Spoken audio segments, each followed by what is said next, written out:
ఏంటి ఇంకా డీజే రాలేదా? మీరు అంత టెన్షన్ అని తీసుకోవద్దు బాబు, నేను ఆల్టర్నేట్ అరేంజ్ చేశాను. ఎవరిని? ఎక్కడి నుంచి వస్తున్నాడు? మన పక్క టౌన్ లో మ్యూజిక్ షాప్ మూర్తి అని.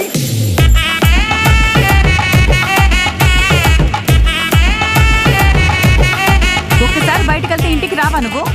అందరికి శుభలక్ష్మి సుప్రభాతం పడితే నాకు మాత్రం నువ్వు పాడతావు ఏంటి? ఏం లేదు, తమ్ముడు వాళ్ళ కాంప్లెక్స్ లో షాప్ ఖాళీ అయిందంట.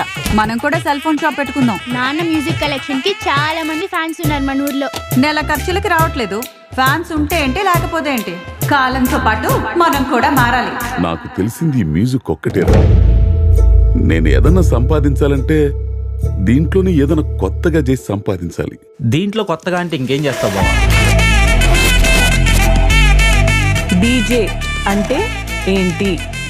దివాడ జగన్నాథం తగ్గేదలే.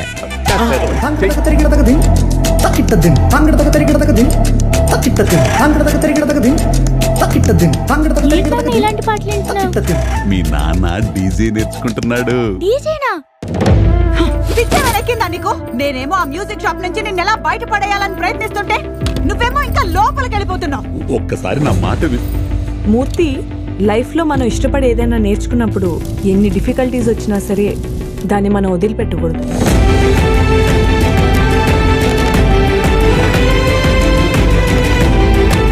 మీ ఏజ్కి మీ ఎక్స్పీరియన్స్కి మీరు డీజే అవ్వడం చాలా కష్టం.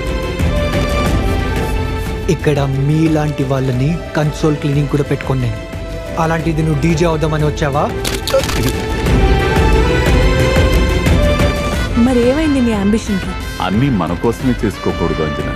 కొన్నిసార్లు కొన్ని మన అనుకునే వాళ్ళ కోసం వదులుకోవాలి కూడా.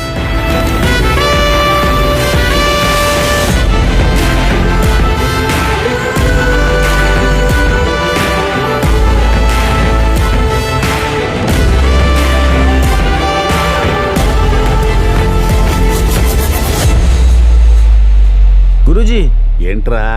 ఏంటిది? DJ console. డీజే కన్సోలా అంటే? డీజే పాటలు మోగించే మిషన్ రా ఇదే. ఓహో, వాడు అక్కడ చెప్తుంటే మీరు ఇక్కడ దీని మీద ప్రాక్టీస్ చేస్తున్నారా?